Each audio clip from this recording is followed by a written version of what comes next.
ವೀರ ಸಾವರ್ಕರ್ ಅವರಿಗೆ, ವೀರ ಸಾವರ್ಕರ್ ಅವರಿಗೆ, ಮಡ್ಡಿಪಾಟದ ಎಲ್ಲ ಜನರಿಗೆ, ಮಡ್ಡಿಪಾಟದ ಎಲ್ಲ ಜನರಿಗೆ, ವೇದಿಕೆ ಮೇಲೆ ಸಾನ್ನಿಧ್ಯ ವಹಿಸಿದಂತಹ ಕರಸಿದ್ದೇಶ್ವರ ಪೂಜಾರಿ ಮಾಳಪ್ಪನವರೇ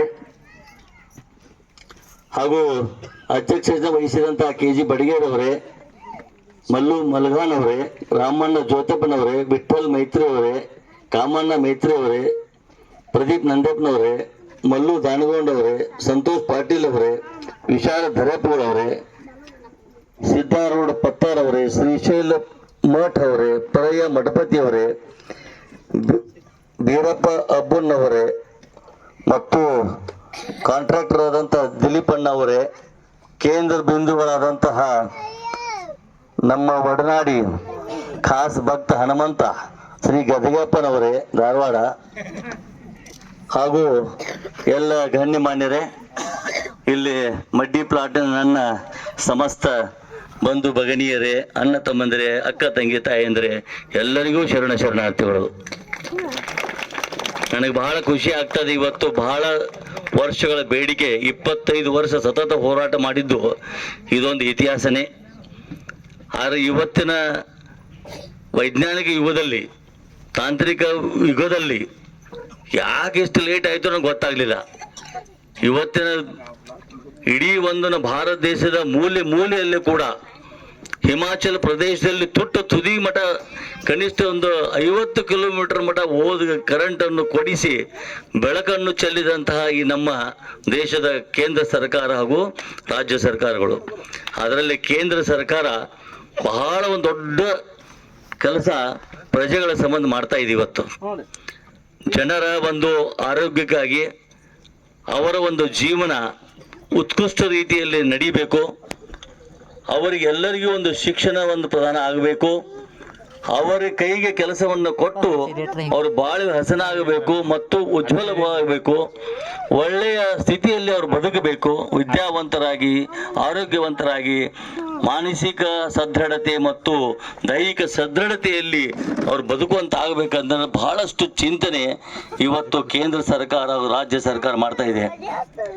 ಈಗೆಲ್ಲ ಇವರು ಸರ್ಕಾರದ ಒಂದು ಶಕ್ತಿ ಇರದೆ ಹೋದ್ರೆ ನಿಜವಾಗಿ ನಮಗೆ ಬದುಕಲಿಕ್ಕೆ ಸಾಧ್ಯ ಇಲ್ಲ. ಆ ಸರ್ಕಾರದ ಇವತ್ತು ಮುಂಜಾನೆ ಎದ್ದು ಕುಡಿಯಕ್ಕೆ ನೀರು ಬೇಕಾತಂದ ಸರ್ಕಾರದಿಂದಲೇ ಇವತ್ತು ನಾವು ಕುಡಿಲಿಕ್ಕೆ ನೀರು ಸಾಧ್ಯತೆ ಇದೆ. ನಮ್ಮ ಆರೋಗ್ಯ ಕಾಪಾಡ್ಕೊಂಡು ಹೋಗ್ಬೇಕಂತಂದ್ರೆ ಇವೆಲ್ಲ PSC CMC ನಾವೆಲ್ಲ ಆರೋಗ್ಯ ಧಾಮಗಳು, ಹಾಸ್ಪಿಟಲ್ಗಳು, ಸರ್ಕಾರ ಆಸ್ಪತ್ರೆಗಳು ಇರೋದ್ರಿಂದಲೇ ನಾವು ಬದುಕಲಿಕ್ಕೆ ಸಾಧ್ಯತೆ ಆಗಿದೆ. ಇವತ್ತು ಮಕ್ಕಳಿಗೆ ಒಳ್ಳೆಯ ಭವಿಷ್ಯ ಸಿಗಬೇಕಂತಂದ್ರೆ ಅವರಿಗೆ ಅಕ್ಷರ ದಾಸೋಹವಾಗಬೇಕು. ಅಕ್ಷರವನ್ನು ಕೊಡುವುದರಲ್ಲಿ ಸರ್ಕಾರ ಬಹಳಷ್ಟು ಮಕ್ಕಳಿಗೆ ಪ್ರಯತ್ನ ಮಾಡ್ತಾ ಇದೆ. ಮಕ್ಕಳು ಬರೀ ವಿದ್ಯಾಭ್ಯಾಸ ಮಾಡಲಾರ್ದೆ ಅವರಲ್ಲಿ ಶಕ್ತಿ ತುಂಬಿರಬೇಕು, ಯುಕ್ತಿ ತುಂಬಿರಬೇಕು, ಚಪಲತೆ ತುಂಬಿರಬೇಕು, ದೂರದೃಷ್ಟಿಯುಳ್ಳವರಾಗಿರಬೇಕು. ಮಕ್ಕಳು ಮುಂದಿನ ದಿನಮಾನದ ಭವ್ಯ ಭಾರತದ ಅವರು ಆಶಾಕಿರಣಗಳು, ಭವ್ಯ ಭಾರತವನ್ನು ಕಟ್ಟುವಂಥ ಮಹಾಶಕ್ತಿಗಳು, ಅವರು ಭವಿಷ್ಯತ್ತನ್ನು ಕಟ್ಟುವಂತಹ ಈ ಒಂದು ಮುಂದಿನ ಸತ್ಪ್ರಜೆಗಳಾಗುವಂಥವ್ರು, ಅವರು ಬಲಿಷ್ಠರಾಗಿ ಅವ್ರ ಮೇಲೆ ಬರಬೇಕು ಎಂಬುದಕ್ಕೋಸ್ಕರ ಇವತ್ತು ಮಕ್ಕಳಿಗೆ ಸಾಕಷ್ಟು ಬಿಸಿ ಊಟ ಆಗಲಿ, ಒಳ್ಳೆಯ ಮಾಸ್ತರ್ಗಳು ಶಿಕ್ಷಕರನ್ನು ಕೊಟ್ಟು ಒಳ್ಳೆಯ ಕಾಲೇಜುಗಳನ್ನು, ಒಳ್ಳೆಯ ವಿಶ್ವವಿದ್ಯಾಲಯಗಳನ್ನು ಕೂಡ ತೆರೆದು ಇವತ್ತು ಬಹಳಷ್ಟು ಪ್ರಯತ್ನ ಸರ್ಕಾರ ಮಾಡ್ತಾ ಇದೆ. ಅಂತ ಒಂದು ಬಲಿಷ್ಠವಾದ ಸರ್ಕಾರ, ಮುಂದರಣೆ ಉಳ್ಳುವ ಸರ್ಕಾರ, ನಮ್ಮನ್ನೆಲ್ಲರನ್ನು ಕಾಪಾಡಿಕೊಂಡು ಹೋಗುವಂತ ಸರ್ಕಾರ ರಚನೆ ಆಗ್ಬೇಕಾತಂದ್ರೆ ಜನರಿಂದ ಸರ್ಕಾರ, ಸರ್ಕಾರ ಜನರಿಗಾಗಿ. ನಾವಂತ ಸುಭದ್ರವಾದ ಸರ್ಕಾರವನ್ನು ಕಟ್ಟಿಕೊಳ್ಳಬೇಕಾತಂದ್ರೆ ತಾವು ಬಹಳಷ್ಟು ವಿಚಾರವಂತರಾಗಿ ಒಳ್ಳೆಯ ತಮ್ಮ ಪ್ರತಿನಿಧಿಯನ್ನು ಆರಿಸಿ ಮ್ಯಾಕ್ ಕಳಿಸಿದ್ದಾದರೆ ಮಾತ್ರ ಇವೆಲ್ಲವೂ ಮಾಡಲಿಕ್ಕೆ ಸಾಧ್ಯತೆ. ಆ ಒಂದು ಶಕ್ತಿ ನಮ್ಮಲ್ಲಿ ಆ ಒಂದು ನಮ್ಮ ಕಾನ್ಸ್ಟಿಟ್ಯೂಷನಲ್ಲಿ ಕೊಟ್ಟಿದ್ದಾಗಿದೆ. ಆ ಒಂದು ತಮ್ಮಲ್ಲಿರುವಂಥ ದೊಡ್ಡ ಮತ, ಅದಕ್ಕೆ ತಾವು ಯಾರು ಆ ಯಾವುದೋ ಆಶೆಗೆ ಮತ್ತೊಂದು ಏನರಿಗೆ ತಾವು ಈಡು ಹೋಗದೆ ಒಳ್ಳೆಯವರನ್ನು ಆರಿಸ್ತಕ್ಕಂಥ ಮಹತ್ವದ ಕಾರ್ಯ ತಾವು ಮಾಡುವುದು ಮುಂದಿನ ದಿನಮಾನದಲ್ಲೂ ಕೂಡ ಅಷ್ಟೇ ಬಹಳ ಮಹತ್ವಪೂರ್ಣವಾಗಿದೆ. ತಮ್ಮ ಅಮೂಲ್ಯವಾದ ಮತ ಅದಕ್ಕೆ ಬೆಲೆ ಕಟ್ಟಲಿಕ್ಕೆ ಸಾಧ್ಯ ಇಲ್ಲ, ಅದಕ್ಕೆ ಬೆಲೆ ಕಟ್ಟಲೇಬಾರದು. ಅದಕ್ಕೆ ಬಹಳ ವಿಚಾರವಂತರಾಗಿ ತಾವೆಲ್ಲರೂ ಬಾಳೆಯನ್ನು ಸಾಗಿಸಬೇಕು.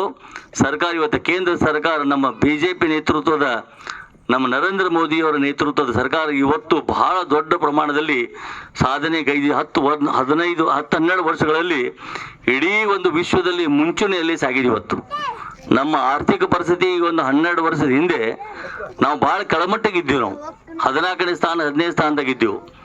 ಆ ಒಂದು ಮುಂಧೋರಣೆಯಿಂದ ಸತತವಾಗಿ ಒಂದು ಪ್ರಯತ್ನದಿಂದಾಗಿ ಬಹಳಷ್ಟು ಯೋಜನೆಗಳನ್ನು ತಂದಿದ್ದಕ್ಕಾಗಿ ಆ ಎಲ್ಲ ಯೋಜನೆಗಳಲ್ಲಿ ಇವತ್ತು ಸಂತೋಷ್ ಪಾಟೀಲ್ ಅಂತವರು ಮತ್ತು ವಿಶಾಲ್ ದರೇಪ್ನ ಅಂತವರು ಕೂಡ ಅಧಿಕಾರಿಗಳು ಇದ್ದಿದ್ದಕ್ಕಾಗಿ ಅಂಥ ಒಂದು ಅಧಿಕಾರಿಗಳಿಂದ ಮೂಲಕ ಇಂಥ ಒಂದು ಒಳ್ಳೆಯ ಯೋಜನೆಗಳನ್ನು ಕೈಗೆತ್ತಿಕೊಳ್ಳಲಿಕ್ಕೆ ಸಾಧ್ಯ ಆಯಿತು, ಕಾರ್ಯರೂಪಕ್ಕೆ ಕೂಡ ತರಲಿಕ್ಕೆ ಸಾಧ್ಯ ಆಯಿತು. ಅದಕ್ಕಾಗಿ ನಾವು ಬಹಳಷ್ಟು ಚೆನ್ನಾಗಿ ಬದುಕಬೇಕು, ಎಲ್ಲರೂ ಒಳ್ಳೇದಾಗಬೇಕು ಅಂತ ದೂರದೃಷ್ಟಿ ಇಟ್ಟುಕೊಂಡು ಸರ್ಕಾರ ಪ್ರಯತ್ನ ಮಾಡ್ತಾ ಇರ್ತದೆ. ಅದಕ್ಕೆ ಮೊನ್ನೆ ಈ ಒಂದು ಮಡ್ಡಿ ಪಾಲ್ ಬಂದು ನೋಡಿದಾಗ ಇಡೀ ಜೀವನದ ಎಲ್ಲಿಂದೆಲ್ಲೋ ಏನೋ ಬೇಕಾದ್ ಮಾಡ್ತಾರ, ಏನು ಬೇಕಾ ಮಾಡಿಕೊಡಿ ಸಾಧ್ಯದ. ಆದರೆ ಇಲ್ಲೇ ಸಮೀಪದಲ್ಲಿ ಇರುವಂಥದ್ದು ಎಲ್ಲ ಸವಲತ್ತುಗಳನ್ನು ಹೊಂದಲಿಕ್ಕೆ ಸಾಧ್ಯತೆ ಇದ್ದದ್ದನ್ನು ನೋಡಿಕೊಂಡು ನಾನು ಅವತ್ತೇ ಹೇಳಿಬಿಟ್ಟಿದ್ದೆ, ಇದು ಹಾಗೆ ಆಗ್ತದ, ಇದರಲ್ಲಿ ಯಾವುದೂ ಸಂಶಯ ಇಲ್ಲ, ಪ್ರಯತ್ನ ಒಂದು ದಾರಿ ಇದೆ ಅಂತ ಹೇಳಿದೆ. ಅದೇ ರೀತಿಯಾಗಿ ನಾನು ಕೂಡ ಚೀಫ್ ಎಕ್ಸಿಕ್ಯೂಟಿವ್ ಆಫೀಸರ್ ಕೊರಿಯರ್ ಅವ್ರಿಗೆ ಹೇಳಿದೆ, ನಮ್ಮ DC ಮೇಡಮ್ ಅವ್ರಿಗೂ ಹೇಳಿದೆ, ನಮ್ಮ ಜರಪ್ಪಗಳಿಗೂ ಹೇಳಿದೆ, ಮತ್ತು ನಮ್ಮ ಸಂತೋಷ್ ಪಾಟೀಲ್ ಹೇಳಿದೆ, ನೋಡ್ರಿ ನಿಮ್ಮ ಕೆಲಸ, ನಾನು MLA ಆಗಿ ಬಂದೀನಿ ಖರೆ, ನಂದು ಕೆಲಸ ನಾನು ಜನರನ್ನು ಕಾಪಾಡೋದು, ಅವ್ರನ್ನ ಸಂರಕ್ಷಣೆ ಮಾಡೋದು, ಅವ್ರನ್ನ ಒಳ್ಳೆಯ ರೀತಿ ನೋಡಿಕೊಳ್ಳೋದು. ನಿಮ್ಮದು ಕೂಡ ಅದೇ ರೀತಿ ನೀವು ಸರ್ಕಾರದ ಪಗಾರ ತಗೋತೀರ ಅನ್ಬೇಕ, ಸರ್ಕಾರ ರಚನೆ ಆಗಿದ್ದು ಎಲ್ಲ ಜನತೆಯಿಂದ. ಮತ್ತು ಇನ್ನೊಂದು, ಸರ್ಕಾರದಲ್ಲಿ ಹಣ ಬರಬೇಕಾತಂದ್ರೂ ಕೂಡ ಜನತೆಯಿಂದ ಮಾತ್ರ. ಸರ್ಕಾರ ಏನು ಪ್ರಿಂಟ್ ಮಾಡಂಗಿಲ್ಲ ನೋಟು, ನಾವೆಲ್ಲರೂ ಜನರು ದುಡಿದು ಆ ದುಡಿತದಲ್ಲಿ ಒಂದಿಷ್ಟು ಪರ್ಸೆಂಟೇಜ್ ನಾವು ಅಲ್ಲಿ ಮ್ಯಾಕ್ ಕೊಡ್ತೀವಿ. ನಾವು ಟ್ಯಾಕ್ಸ್ ಮುಖಾಂತರ ಇನ್ಕಮ್ ಟ್ಯಾಕ್ಸ್ ಅಂತ ಕೊಡ್ತೀವಿ. ನಾವು ಎಲ್ಲದಲ್ಲಿ ನೋಡಿದ್ರೆ ಟ್ಯಾಕ್ಸ್, ಆ ಟ್ಯಾಕ್ಸ್ ಕೊಡ್ತೀವಿ. ಒಂದು ಜನರು ದುಡಿದು ನಾವು ಉದ್ಯೋಗವನ್ನು ಮಾಡಿ ಸತತವಾಗಿ ನಾವು ಟ್ಯಾಕ್ಸ್ ಕೊಡ್ತೇವೆ ಸಂಬಂಧ ಇವತ್ತು ನಡೆದ. ಉದಾಹರಣೆಗಾಗಿ ನಾವು ಯಾವ 1 ಲಕ್ಷ 2 ಲಕ್ಷ ರೂಪಾಯಿ ಗಳಿಸ್ತಾರ, ಅವ್ನು ಟ್ಯಾಕ್ಸ್ ಕಂಡಾಪಟ್ಟು ಇವರು ಕೊಡ್ತಿರ್ತಾರ. ಕಾರ್ಖಾನೆಗಳು ಕೂಡ ಬಹಳ ದೊಡ್ಡ ಪ್ರಮಾಣದಲ್ಲಿ, ಉದಾಹರಣೆಗಾಗಿ ಪ್ರಭುಲಿಂಗ ಸಕ್ಕರೆ ಕಾರ್ಖಾನೆ ಇವತ್ತು 80 ಕೋಟಿ ರೂಪಾಯಿ ಪ್ರತಿ ವರ್ಷ ಟ್ಯಾಕ್ಸ್ ತುಂಬುತ್ತದೆ ಗೌರ್ಮೆಂಟಿಗೆ. ಅದು ಅಷ್ಟು ಟ್ಯಾಕ್ಸ್ಗಳು ಕೊಡ್ತಾವೆ. ಇಂಥವು ಎಷ್ಟೋ ಕಾರ್ಖಾನೆಗಳು ತುಂಬ್ತಾ ಇರ್ತಾವೆ. ಇವೆಲ್ಲ ಬಂದಂಥ ಟ್ಯಾಕ್ಸ್ ಬಂದಂಥ ಹಣ ಮತ್ತು ಪರತ ನಮಗೆ ಜನರಿಗೆ ಬೇಕಾಗುವ ಎಲ್ಲ ಸೌಲಭ್ಯ ಕೊಡಲಿಕ್ಕೆ ಮತ್ತು ಆ ಸೌಲಭ್ಯ ಕೊಡಲಿಕ್ಕೆ ಯೋಜನೆ ಮಾಡಿದಂಥ ಎಲ್ಲ ಅಧಿಕಾರಿಗಳಿಗೆ ಅವ್ರಿಗೆ ಸಂಬಳ ಕೊಡ್ತದೆ. ಅದಕ್ಕೆ ಅವರು ನಮ್ಮೆಲ್ಲ ಕೆಲಸ ಮಾಡುವಂಥದ್ದು ಪ್ರಜ್ಞೆ. ಅದಕ್ಕೆ ಸ್ವಚ್ಛ ಹಿಡಿದ ನಿಮ್ಮದು ಕೆಲಸ ನಂದು ಅದೇ, ನಮ್ಮದು ಕೆಲಸ ಅದ. ಅವ್ರು ಎಲ್ಲದ ಅವ್ರ ಜೀವನ ಹುಟ್ಟಿದ್ದು ಕರೆ, ಜೀವನ ಮಾಡೋದು ಕರೆ. ಹೊತ್ತು ಹೊಂಟ್ರೆ ಅವ್ರಿಗೆ ಕುಡಿಲಿಕ್ಕೆ ನೀರು ಬೇಕು, ವಿದ್ಯಾಭ್ಯಾಸ ಬೇಕು, ಬೆಳಕು ಬೇಕು. ಇದಕ್ಕೆ ಕೊಡುವಂಥ ಧರ್ಮ ನಮ್ಮದು. ಆದಿಲ್ಲ ಈದಿಲ್ಲ ತೆಗೆದು ಬಿಡ್ರ ಮನಸ್ಸಿನಾಗಿಂದ ಇದನ್ನು ಕೊಟ್ಟರೆ ಸರಿ ಹೋಗ್ತದೆ. ಇಲ್ಲಿಕಂದ್ರೆ ನಿಮ್ಮ ಪಾಪ ತಡ್ತದೆ ನೋಡಿ. ಇದೇ ಒಂದು ಮಾತು ಹೇಳಿದ್ನವ್ರಿ, ನಿಮ್ಗೆಲ್ಲರೂ ಪಾಪ ತಡ್ತದ. ಈ ಮಡ್ಡಿ ಪಲಾಟ ಇರುವಂಥ ಎಲ್ಲರ ಜನರ ಪಾಪ ನಿಮ್ ತಡ್ತೈತಿ ಅಂತ ಹೇಳಿದಾಗ ಬಹುತೇಕ ಅದಕ್ಕೆ ಹೆದರಿ ಕೊಟ್ರೆ ಅನ್ನೋ ನನಗೆ ಅನಿಸ್ತದ. ಅದಕ್ಕೆ ನಿಜವಾದ ಇದ್ರ ಏನು ಸಂಶಯನೇ ಇಲ್ಲ. ನಾವೆಲ್ಲ ನೋಡಿದ್ರು ಇದು ಮಂಡತನಕ ಅದು ನಮ್ಮಲ್ಲಿ ಬಿರಾದರ ಅಪ್ಲಿಕೇಶನ್ PDO ನಾನು ಬಹಳಷ್ಟು ಹೇಳಿದ್ದೆ ಅವಂಗ. ಮ್ಯಾಗ್ ಜುನ್ನೂರಣ್ಣವ್ರ ಪಾಪ ಇವು ಅದಾರ, ಅವರು ಕೂಡ ಹೇಳಿದ್ರೆ ಹೆಂಗಾರು ಮಾಡಿದ್ ಮುಗಿರ್ತದ. ಏನು ಅಡ್ಡತನ ಹಚ್ಚಿ ಅವ ಮಡ್ಡಿ ಪಾಲ್ದಾಗ ಅಡ್ಡತನ ಹಚ್ಚಿದ್ದವ. ಅದಕ್ಕೆ ಅವ್ರಿಗೆ ಅಂಥವ್ರಿಗೆ ಉಳಗಾಲ ಮುಂದಿನ ದಿನಮಾನ ಇಲ್ಲ ಅಂತ ನಾನು ಸ್ಪಷ್ಟ ಇಲ್ಲಿ ಹೇಳಿ, ಮತ್ತು ಈ ಒಂದು ಸಂದರ್ಭದಲ್ಲಿ ತಾವೆಲ್ಲರೂ ಇವತ್ತು ಬೆಳಕಿನಲ್ಲಿ ಕೂತಿದ್ದೀರಿ. ಇದರ ಸದುಪಯೋಗ ತಗೋಬೇಕು ಮತ್ತು ಎಲ್ಲ ನಿಯಮಾವಳಿಯಿಂದ ಹೋಗ್ಬೇಕು.